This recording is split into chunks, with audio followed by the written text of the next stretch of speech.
So this is today.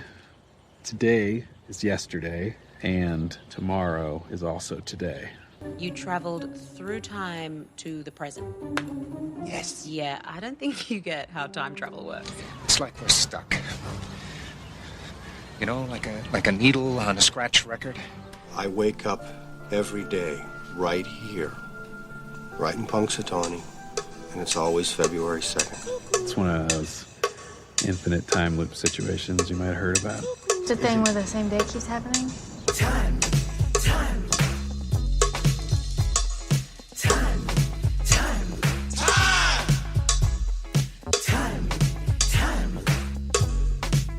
Slow down! What are you, in a damn time loop or something? Well, it's Groundhog Day again, and that must mean that I'm Professor Robert E.G. Black, and I'm here with Luke Allen from Bodlow Productions and Rocking Horse Pictures. Is that what there's? Rocking Horse Media. Rocking Horse Media, that's it. Yeah. I couldn't remember the third word. Here to discuss Groundhog Day again. Still, I've been doing this for so many years. I've been talking about Groundhog Day forever. By the end of this show, it will have been like almost a decade. I love it. Oh, wow. That is quite the commitment. I haven't calculated how many weeks when the end of this show will be, because I don't want to know for sure if it will have been a decade. I started the blog in August of 2013. So I did your Cock and Bull Minute like just over a year ago on Groundhog Day as well. So I feel like I've been here before. So I can't imagine what it's like for you. Although I don't think we talked much about Groundhog Day, but that was the point. Right, yeah. We're in minute 4 of Groundhog Day. I know you didn't see it in the theater. I was going to ask when you saw it. I'm like, wait, you're not old enough to see it in the theater. Are we assuming that a large majority of the listeners are listening to the other parts of your trilogy, or is this maybe a standalone? Do I make my minute 4 a boring comment again? I hope they listen to all 3. If you're not listeners, pay attention at the end of the episode. I'll point out what the other 2 shows are. Minutia Ex Machina and Eternal Sunshine of the Spotless Minute. There we go. There. Yeah, I don't. When did I first see this? I don't know. I might have first seen it. It won't have been when. I must have seen it first before talking about it with you last year. I don't think I would have said I was. So you hadn't seen it before that? I think I might have seen it once, like just before. I'm going to check my letterbox and see whether my first viewing is around that time. No. So I watched it on. The second time I saw it was 31st of July 2020. I don't know when the first one was. That's a shame. But still fairly recently. Whereas I'm annoyed because I've watched Groundhog Day 4 times. The first time I didn't log it because I didn't have Letterboxd. Second time I said my review on Letterboxd was as good as last time I saw it. That's a great review for the first time, really. And third time my review was, maybe it was. Third time my review was also as good as last time I saw it. And then today I logged it as classic. I'm going to change that now because it's still today. And I'm going to write as good as last time I saw it. Nice. I have a feeling that I might have, having that same review twice was a genuine accident that I just thought I was funny. Both occasions. I will point out to listeners that if you watch this movie enough, you will get to a point where it's not as enjoyable as the last time. And then it will come right back around to being enjoyable. That's good. Do you consider yourself just full on the Groundhog Day guy? Like, is that, like, do you think there is anyone out there who knows it better than you? There's probably people that have a better ear for, like, memorizing stuff. Like, since I don't watch it every day anymore, I don't know if I could do all the dialogue from memory anymore, but I could when I was watching it every day. Yeah. Like, I haven't watched this movie since February, and we're November right now. So I'm basically watching it once a year right now because the blog's over. The blog continued with it like once a month when I was doing the blog still. And so that would add up. I am about to I want to read all the versions of the script again and also read the script for the musical, which I have. And so I can do like my own, when I have an episode without a guest, I'll just go in depth about like differences in the script levels and things. Okay. Some of those will come up in like even today, some of that comes up, but some won't because it's just weird things that there's no version of in the movie. Groundhog Day repetition jokes that people make all the time, myself included. Do they really bore you? Have you heard all variations of a Groundhog Day repeating the same thing while talking about Groundhog Day joke? Despite the fact that you did the biggest one. No, I think I kind of like them. Okay. I mean, some they only have it for their headline, you know, like it's Groundhog Day for Wall Street or something like that. that kind of thing. Yeah. And then the rest of their thing, it's not a joke. It's a serious thing about how something is happening again. But also the movie's not a joke, really. No, I mean, but I quite like stuff like when I watched Groundhog Day on Groundhog Day this year, I put a post on like my Instagram and Snapchat story, watching Groundhog Day, really enjoying it. And then about 20 minutes later, I took another photo of the DVD case and put the same comment. And then I did it again about 5-6 times. And I had a couple of people message me being like, "You've already said that. Why are you repeating yourself?" Which made it funnier to me. Because I suddenly realized that some of my friends are not as good as I initially thought. Well, yeah, a lot of them wouldn't have seen it. I teach a lot of high school students, and generally speaking, some of them have heard of this movie. Most of them have never seen it.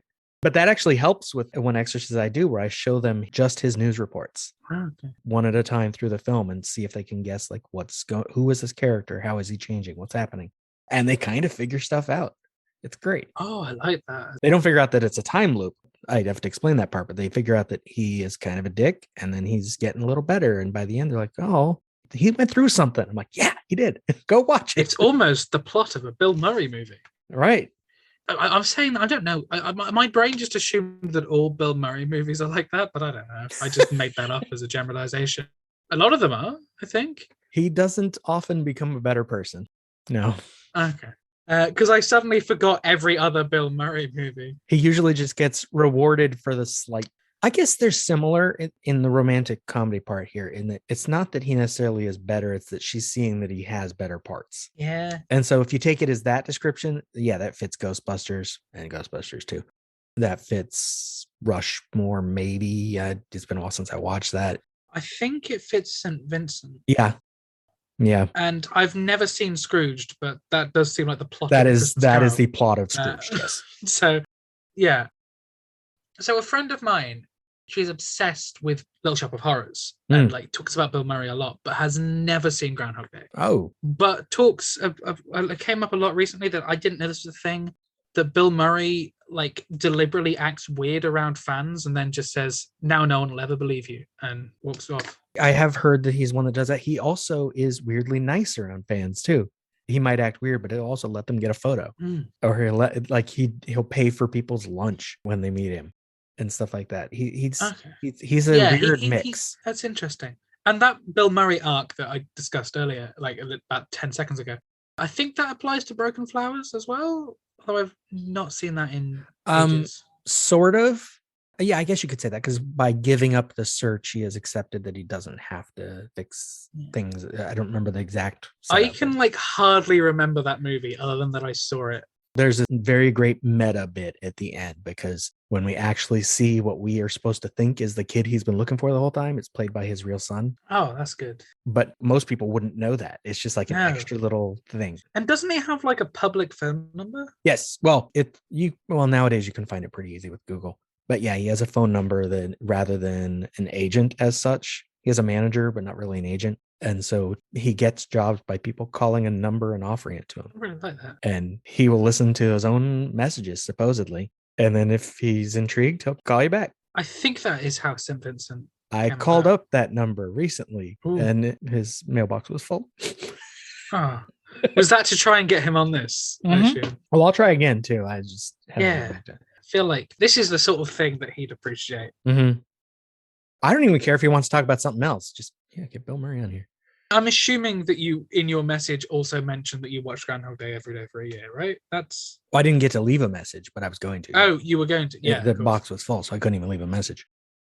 I was going to talk about the age rating stuff. We should probably say what happens in a minute before I tangent anymore. This minute begins. We're still at the news studio in Pittsburgh.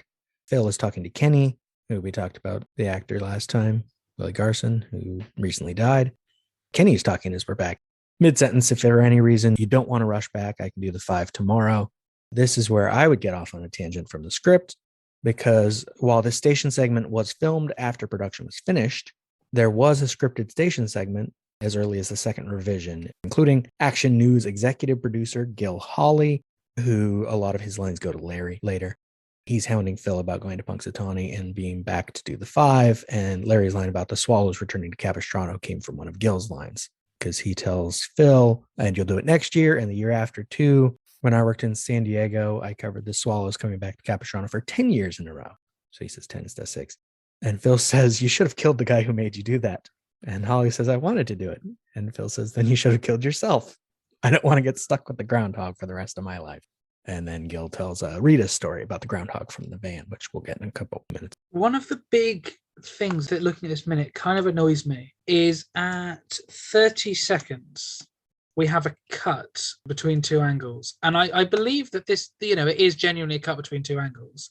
But the backgrounds are so different that it's just kind of jarring, even if that background is actually there as a location. The newsroom? Yeah. We cut as he tilts his head. And it's just the close-up is such a kind of different background that I can't tell whether that's actually in the same room or not. It probably is because they filmed in an actual news place, but they would have had to film it differently for that. But at least in this minute, we've not seen that other side of the room. Right. So that's not an established background. No. That it's just a bit odd.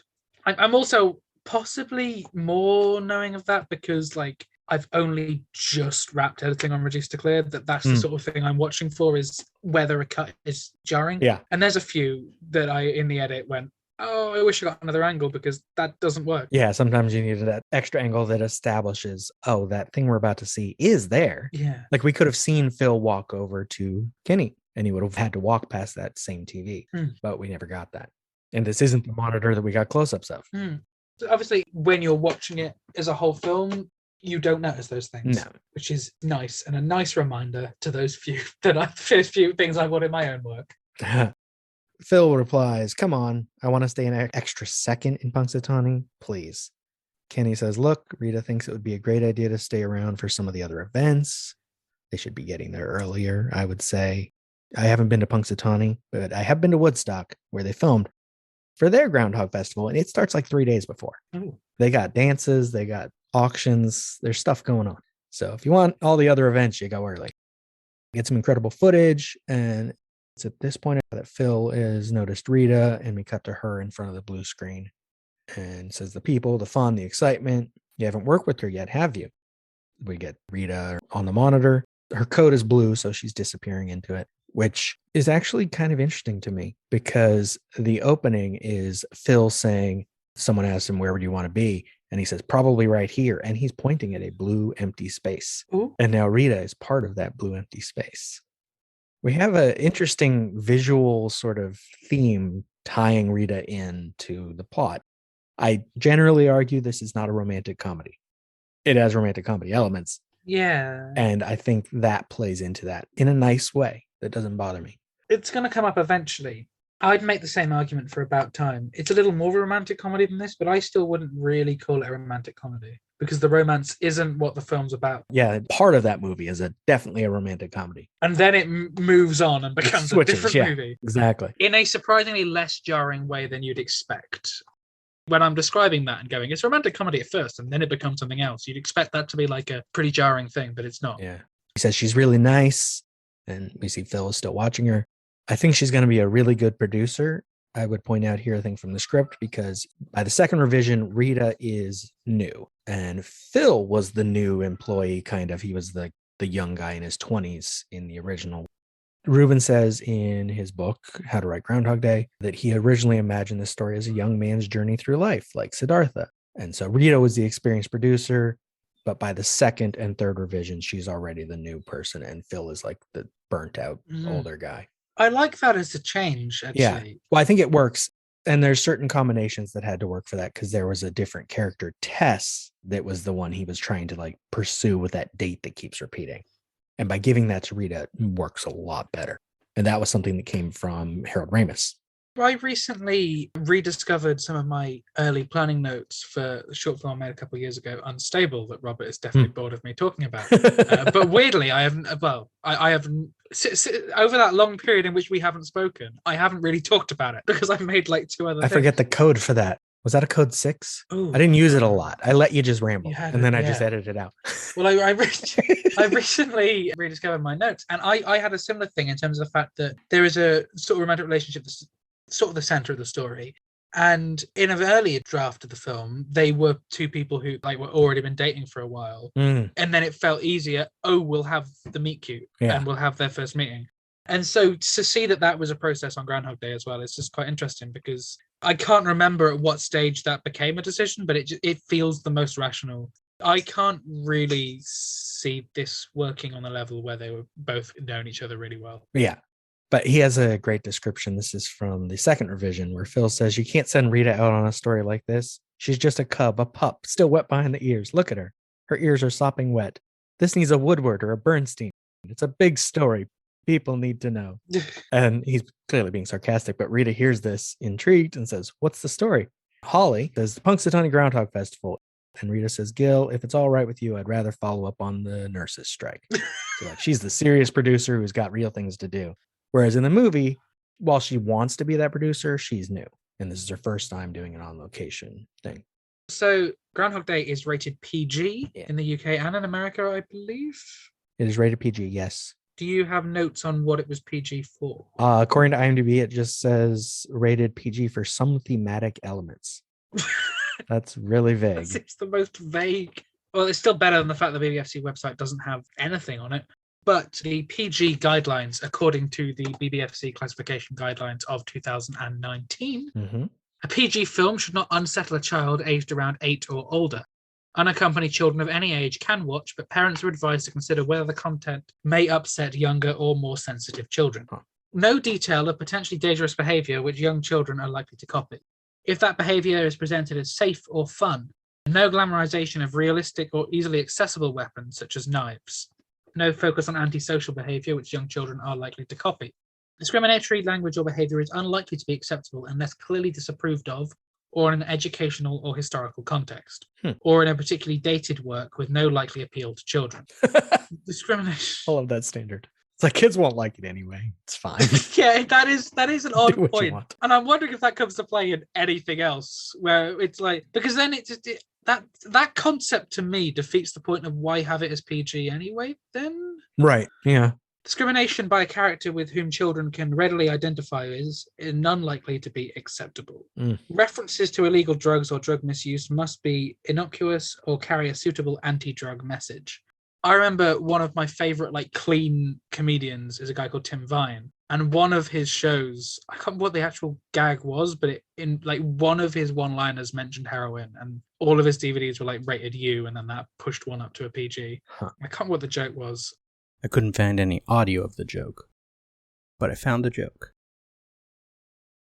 My local police chief did a talk on heroin. Nobody could understand what he said. I don't think it was really a big deal, but maybe it was. Because I don't know why else I'd know that it was specifically one joke about heroin. Because at some point I would have read that. Yeah. So, mild bad language only. Aggressive or very frequent use of mild bad language may result in a work being passed at a higher category. Okay. There may be nudity, but with no sexual context. Sexual activity may be implied, but should be discreet and infrequent. Mild sex references and innuendo only.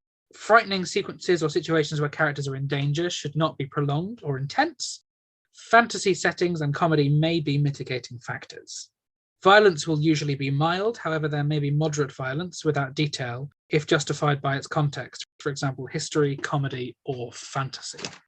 I'm trying to figure out whether, if we're potentially making age rating the ongoing conversation between them, as to whether it's worth randomly delving into one of the other ones so we can tick them all off if we do two now. Next time. Yeah. Yeah, tomorrow we'll go through... We'll talk about the other rating, even though it left? doesn't fit that film. We'll get to Yeah, what have we got left? We've got Universal 12 and 18 left. Well, and there's R18, but that's just pornography, because that has to also be classified by the BBFC. But yeah, that's Groundhog Day is PG. It does fit within those themes, but also I think it might be on the edge between you and PG, because I can't think of any material really likely to offend or harm. And there is no blatant mention of sex either. They're just lying in a bed next to each other. Well, with Nancy, she's sitting on top of him on the couch when they're making out. That's true. But they have clothes on, so it's fine. And I think the movie, because of its plot, makes some of the things like the suicide elements and everything that's not true. even offensive in their way, because the whole point is that's the journey to being better. And I think the theme actually helps contextualize a lot of what could be a problem. Yeah, that is a very good point, actually. I can't believe I hadn't even thought about the suicide. I guess that might come up. but maybe more just as a content warning rather than a reason for Right. classification. Exactly. If this were made now, it'd get a content warning, but I don't think that would affect a rating. No. It'd probably still be PG. There'd be like a little thing in Actually, if it were made now, they'd probably have a little stronger language, so it'd end up PG-13. Yeah. Yeah, I think so. I think they drop the one F-bomb at some point. There's room for him to really swear, like when he wakes up after the first suicide and he just says like, "Ah, nuts." He would have said stronger. Nuts is good in context. The whole one use of strong language to get it to the PG-13 is something that really bugs me because it's so blatant. But also, I have 2 short films that have featured strong language. And both of them in the script had 2 uses of strong language, and in the final edit have 1 use of strong language. And that really annoys me.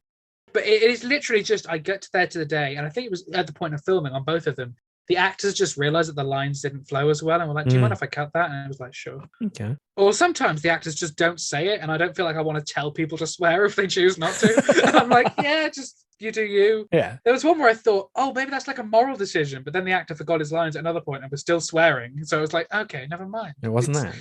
It wasn't that. But yeah, that does bug me. So if anyone watches one of my films and goes, he was just trying to get the 12A, then they're wrong. Now, this show is going to have a warning for language. So I will point out a funny thing that just happened. What was I watching? Some movie. The captions, the subtitles added swear words twice that the person didn't say. Really? Oh, it was Together with Tim McAvoy. But it was really strange. Like twice the captions had him saying fucking and he didn't say it. And I was like, I don't know how that ever happened.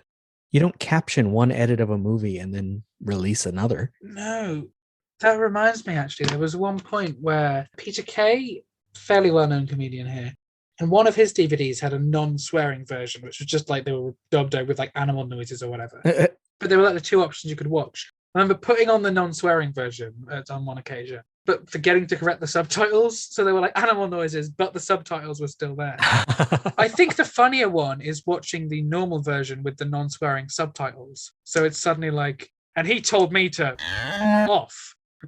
Well, in the subtitles. That's funny. I have not watched that DVD in years, but I do remember that because I remember one bit that really confused me was it was non-swearing version, and on the back it says one non-swearing version with one tiny swear word at the end.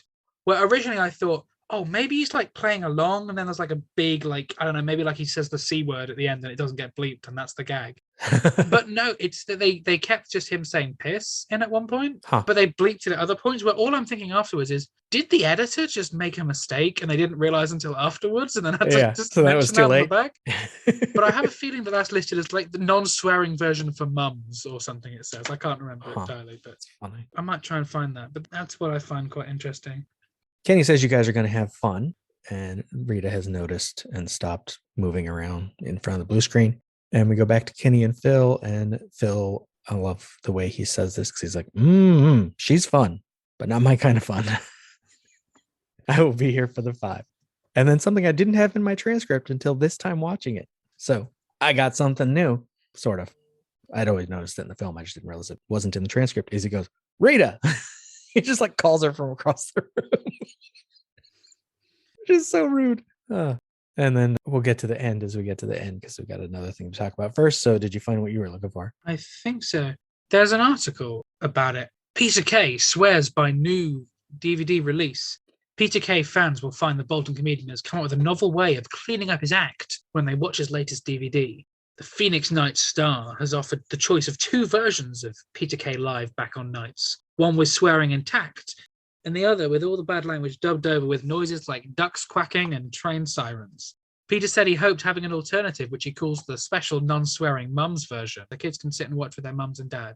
But yeah, I like the concept. It's interesting because, as you said, sometimes bleeping is funnier, sometimes not. I've still never watched it, but Deadpool released a version where they somehow got around all his swearing. Really? I don't know what they did. Okay. Well, they did a version. It's called like a Deadpool Christmas or something like that. And it's Fred Savage sitting down to read the story of Deadpool. Oh, okay. So it's like a Princess Bride in joke at the start. And then I guess they avoid it by him skipping over it or something. I don't know. I'm intrigued. I've never seen. So I need to watch like, a lot of Marvel stuff I haven't seen. I have seen Deadpool and I really liked it. And I want to watch Deadpool 2, but I just haven't got around to it yet.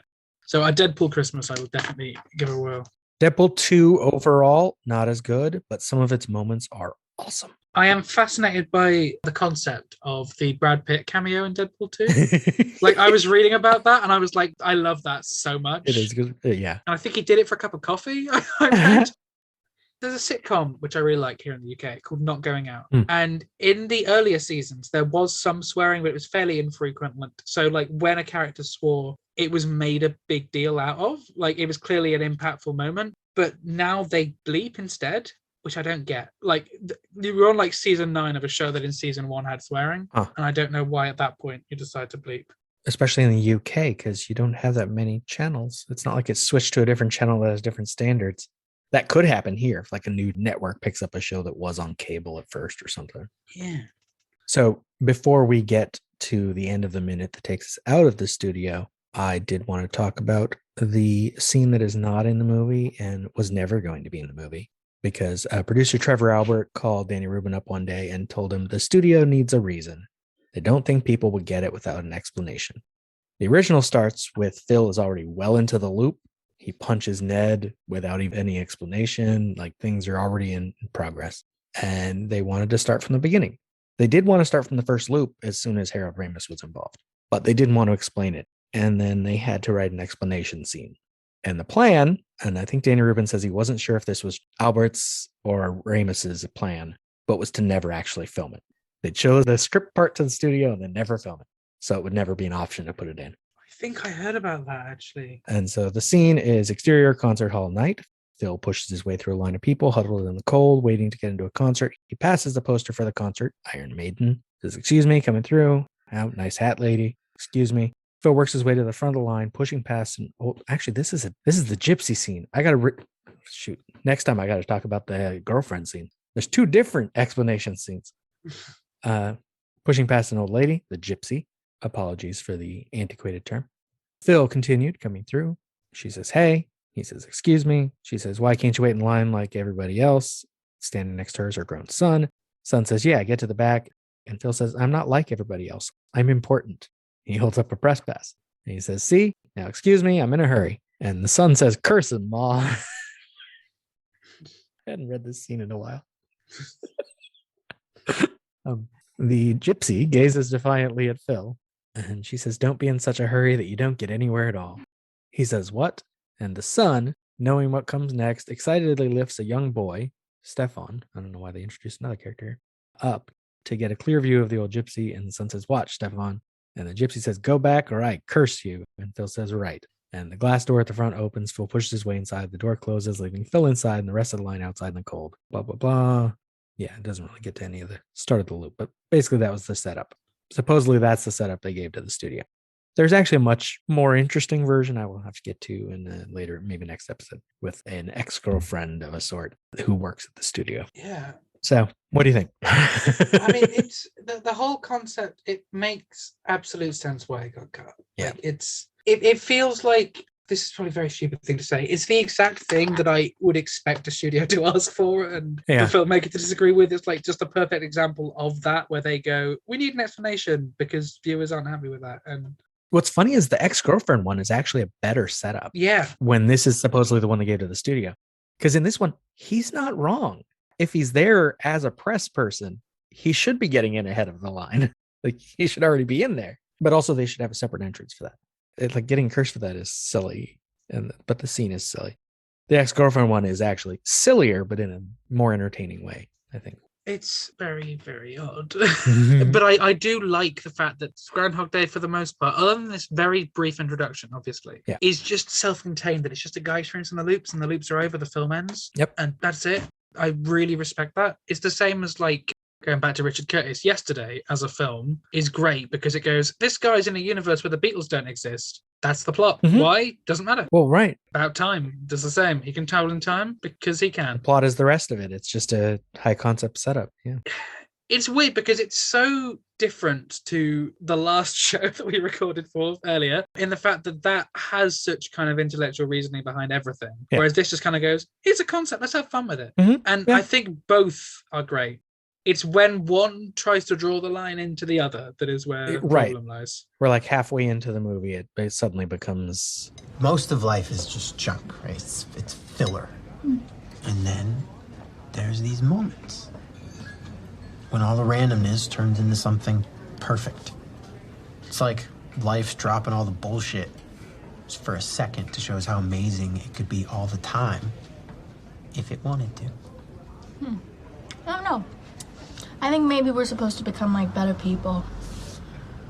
Though I honestly don't even know how that could be possible. Ever think about it? We must miss so many of them.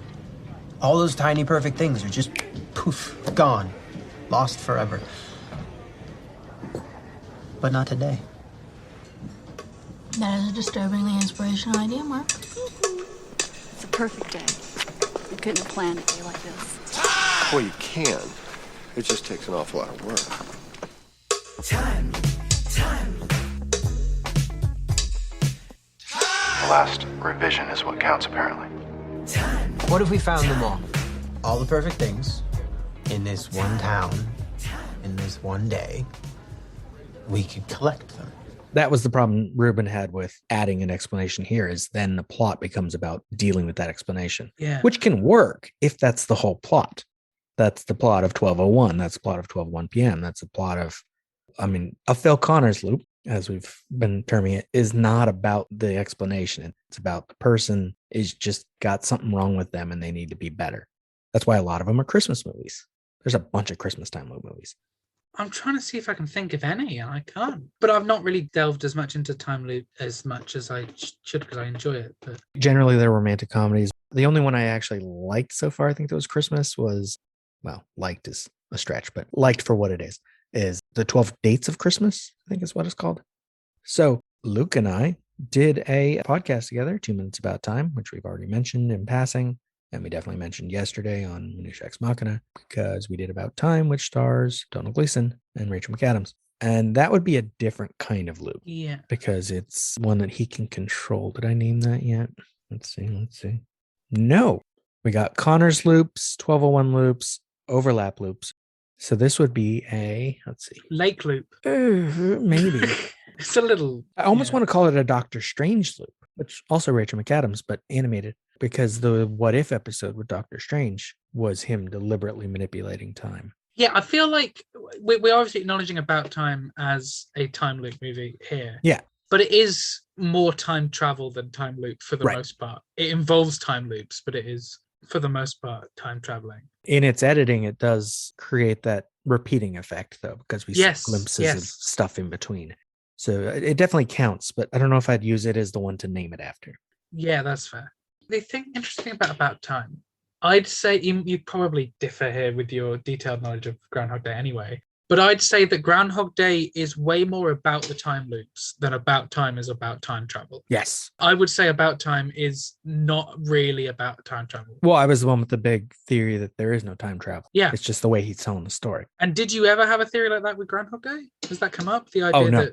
No. No. Some time loop movies are where the loop itself is sort of a dream that someone's having, and then they wake Yeah. up, and it's like the Christmas Story kind of thing, which actually in the original story is definitely a time loop story. Yeah, that reference is too American for my British brain to understand. But did I say I've never Christmas seen Story? I've- I mean a Christmas no, Carol. Sorry. A Christmas Carol. Yeah, I was going to say that. Yeah. Christmas Story. No, there's no time travel in a Christmas Christmas, Story. like I say, Christmas Story, I have not seen. I own Christmas Story on DVD, but it is not as known a film here as it is in America. Well, I had never seen a Christmas Story until about a decade ago, because I didn't grow up with Christmas, celebrating it.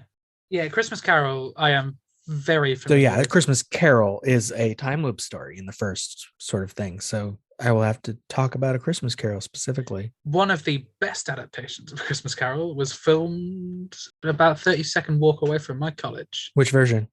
There's a lot. Yes.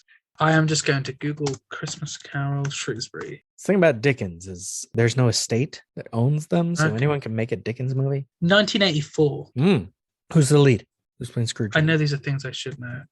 It's probably one of the lesser known ones, George C. Scott. Oh no, that's a big one here at least. That's one Okay.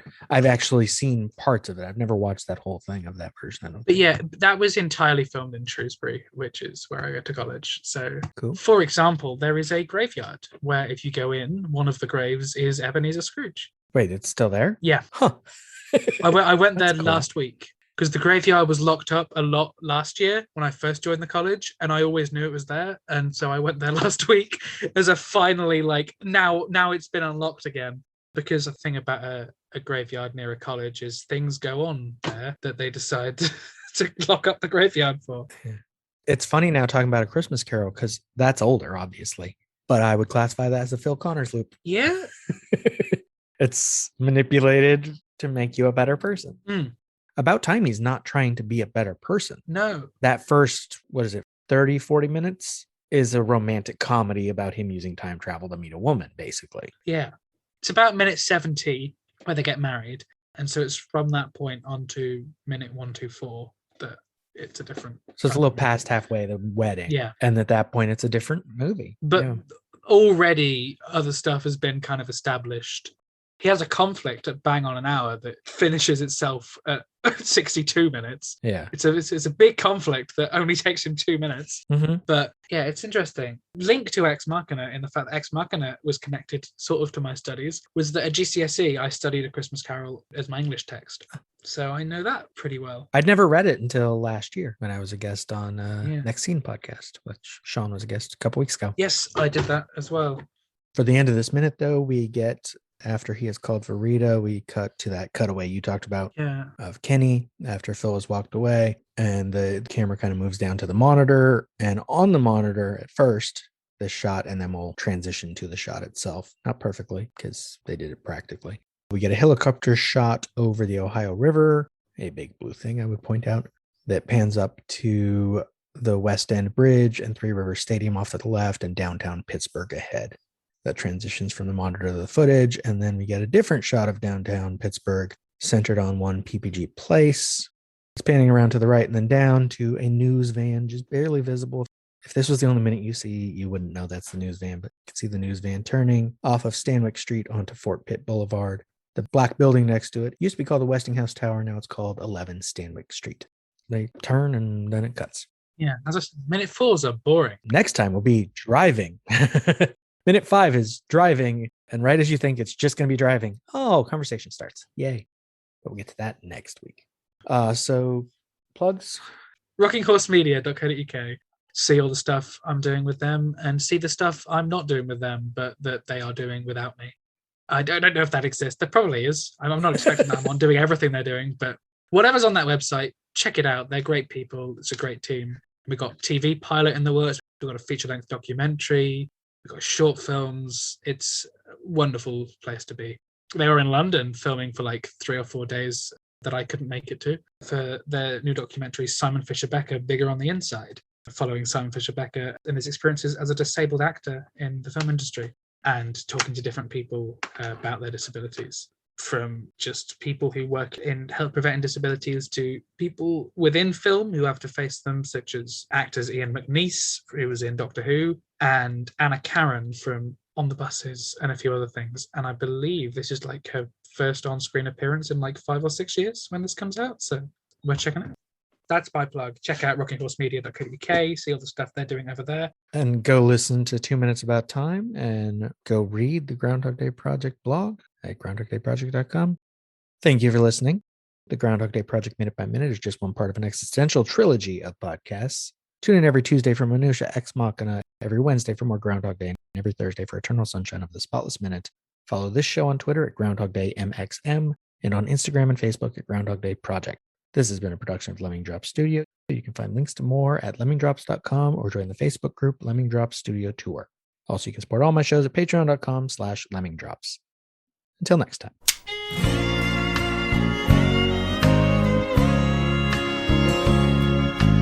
First, I played the game by the rules from 1 to 10. Then you took me round again. I think I have traveled through time. What is wrong in the end which never comes? Or which comes again and again? Laugh laughing like waves. I don't know. How do you sleep at night? You've never seen Groundhog Day? Yeah, you know Groundhog Day is not a documentary. Man, are you hungry? I haven't eaten since later this afternoon.